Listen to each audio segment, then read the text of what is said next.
नमस्कार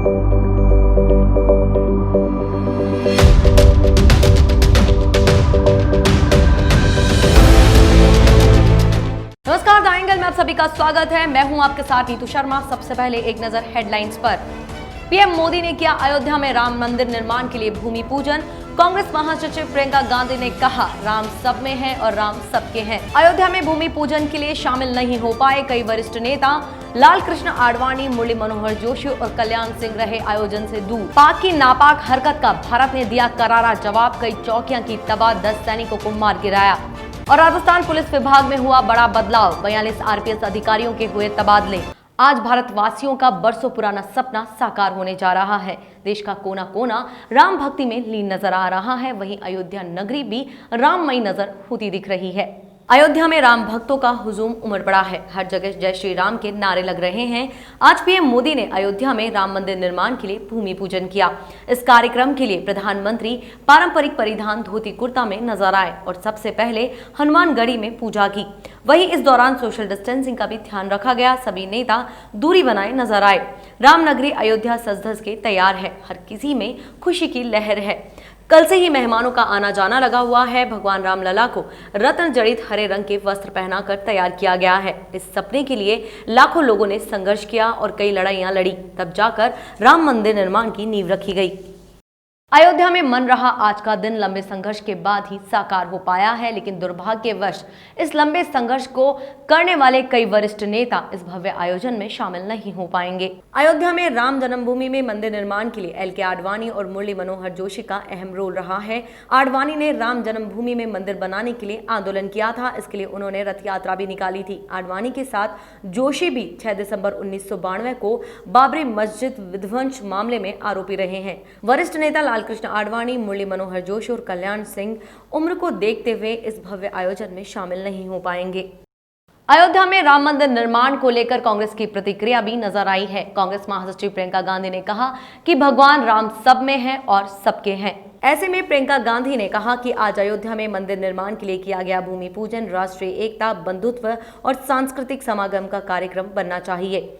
कमलनाथ ने कहा कि भारत की संस्कृति सभी को जोड़ने वाली है। यहाँ विभिन्न भाषाएं, विभिन्न धर्मों के लोग रहते हैं। यह हमारी पहचान है। कांग्रेस के वरिष्ठ नेता और मध्य प्रदेश के पूर्व मुख्यमंत्री दिग्विजय सिंह ने कहा कि पूर्व प्रधानमंत्री राजीव गांधी चाहते थे कि अयोध्या में राम जन्मभूमि पर भव्य मंदिर बने और रामलला वहां विराजे। राजस्थान में भी राम नाम की गूंज सुनाई दे रही है। इस मौके पर राजस्थान के मुख्यमंत्री अशोक गहलोत ने ट्वीट किया। राजस्थान के मुख्यमंत्री अशोक गहलोत ने ट्वीट कर कहा कि राम मंदिर शिलान्यास प्रधानमंत्री के लिए साहस दिखाने तथा लोगों को यह संकल्प लेने के लिए कहने का एक अवसर है कि मानवता पर लगे छुआछूत के कलंक को मिटाएं तथा दलितों, आदिवासियों और पिछड़ों के साथ समानता का व्यवहार करें। ऐसा करके हम मर्यादा पुरुषोत्तम भगवान श्री राम के आदर्शों को पूरा कर सकते हैं और उनकी भावना पर खरे उतर सकते हैं। वहीं राजस्थान के परिवहन मंत्री प्रताप सिंह खाचरियावास ने अपने घर पर रामायण पाठ का आयोजन कराया और अपने 2 महीने का वेतन और एक चांदी की ईंट राम मंदिर निर्माण कार्य के लिए भेंट स्वरूप भेजी है। वहीं पीसीसी चीफ गोविंद सिंह डोटासरा ने प्रियंका गांधी के ट्वीट को रीट्वीट कर अपनी भावनाएं व्यक्त की। आज अयोध्या में राम मंदिर का बरसों पुराना सपना पूरा हो रहा है। आज देश प्रदेश में खुशी की लहर और उत्साह है। देश प्रदेश में लोग राम भक्ति में रंगे नजर आ रहे हैं। जगह जगह भगवान राम की स्तुति की जा रही है। इसी के तहत राजधानी जयपुर में अजमेरी गेट स्थित प्रेमपान भंडार के यहां रामधुनी का आयोजन किया गया। भगवान राम की पूजा की गई और लोगों को प्रसाद बांटा गया। इस दौरान लोगों ने सोशल डिस्टेंसिंग का भी ध्यान रखा। राम मंदिर निर्माण को लेकर लोगों में प्रसन्नता है। अयोध्या में राम मंदिर भूमि पूजन से पहले all India Muslim personal law board ने राम मंदिर निर्माण के लिए अनुमति देने के सुप्रीम कोर्ट के फैसले को अनुचित और अन्यायपूर्ण बताया है। इस बीच ऑल इंडिया मजलिस इत्तेहाद उल मुस्लिमीन के चीफ असदुद्दीन ओवैसी ने भी ऐसा ही ट्वीट किया। ओवैसी ने बाबरी मस्जिद और इसके विध्वंस की एक तस्वीर शेयर करते हुए कहा, बाबरी मस्जिद थी और रहेगी इंशाअल्लाह। इसके पहले हैदराबाद से सांसद असदुद्दीन ओवैसी ने प्रियंका गांधी के बयान पर तंज कसा था। प्रियंका के बयान पर ओवैसी ने कहा था, खुशी है कि वो अब नाटक नहीं कर रहे हैं। कट्टर हिंदुत्व की विचारधारा को गले लगाना चाहते हैं तो ठीक है, लेकिन भाईचारे के मुद्दे पर वो खोखली बातें क्यों करती हैं। जम्मू कश्मीर में नियंत्रण रेखा पर अक्सर संघर्ष विराम का उल्लंघन करने वाले पाकिस्तान को भारतीय सेना ने करारा सबक सिखाया है। तत्तापानी क्षेत्र में भारतीय सेना की जवाबी कार्रवाई में पाकिस्तान के कम से कम 10 सैनिक मारे गए, जबकि कुछ घायल भी हुए। सेना ने पाकिस्तान की कई चौकियां भी तबाह कर दी। दरअसल एलओसी पर पाकिस्तानी सेना ने पुंछ जिले के कृष्णा घाटी मनकोट सेक्टर में नियंत्रण रेखा पर संघर्ष विराम का उल्लंघन करते हुए सेना की चौकियों के साथ ही रिहायशी इलाकों को निशाना बनाकर गोलीबारी शुरू की। मोर्टार भी दागे। पाकिस्तानी सेना की इस नापाक करतूत का भारतीय सेना ने माकूल जवाब दिया, जिसके चलते करीब 3 घंटे बाद दोनों तरफ से गोलीबारी थम गई। केंद्रीय स्वास्थ्य एवं परिवार कल्याण मंत्रालय की ओर से जारी आंकड़ों के मुताबिक पिछले 24 घंटों में 52,508 नए मामले सामने आए हैं और 857 लोगों की मौत हुई है।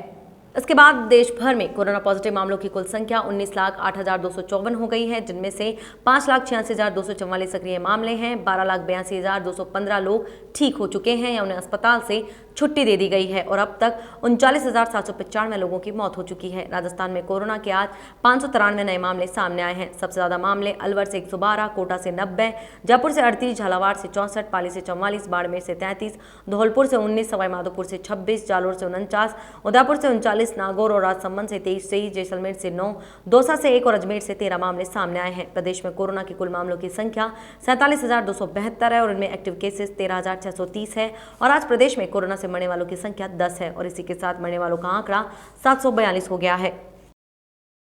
राजस्थान में छाए सियासी संकट के बीच बसपा विधायकों के कांग्रेस के विलय मामले में हाईकोर्ट में सुनवाई हुई। हरीश साल्वे ने लंदन से वीडियो कॉन्फ्रेंसिंग के जरिए पहल शुरू की। सुनवाई के बाद विधानसभा स्पीकर को नोटिस जारी किया गया है। हाईकोर्ट ने स्पीकर को गुरुवार को सुबह तक जवाब देने के निर्देश दिए हैं। अब गुरुवार को सुबह 10:30 बजे फिर से इस पर सुनवाई होगी। हाईकोर्ट में इस मामले में बसपा और बीजेपी विधायक मदन दिलावर की ओर से दायर अपील पर मुख्य न्यायाधीश इंद्रजीत महांती और जस्टिस प्रकाश गुप्ता की बेंच ने सुनवाई की। इस मामले में बसपा और दिलावर दोनों ने एकल पीठ के फैसले को चुनौती दे रखी है।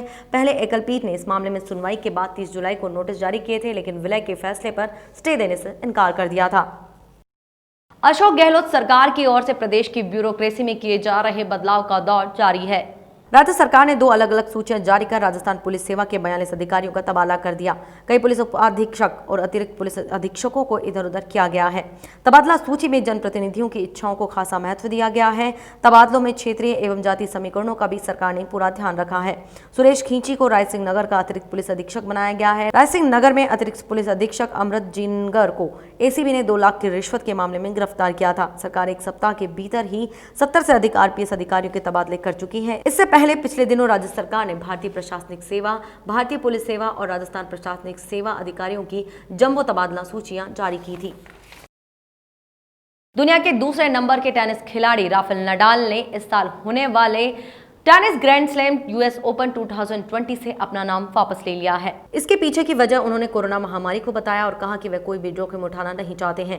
राफेल नडाल ने एक ट्वीट कर कहा कि मैंने बहुत सोचा और इस साल यूएस ओपन में न खेलने का फैसला किया है। दुनिया भर में स्थिति बहुत खराब है। कोविड-19 के मामले लगातार बढ़ रहे हैं। ऐसा लग रहा है जैसे हमारे पास इसका कोई नियंत्रण नहीं है। राफेल नडाल से पहले रोजर फेडरर भी कोरोना महामारी के कारण खेलने से मना कर चुके हैं।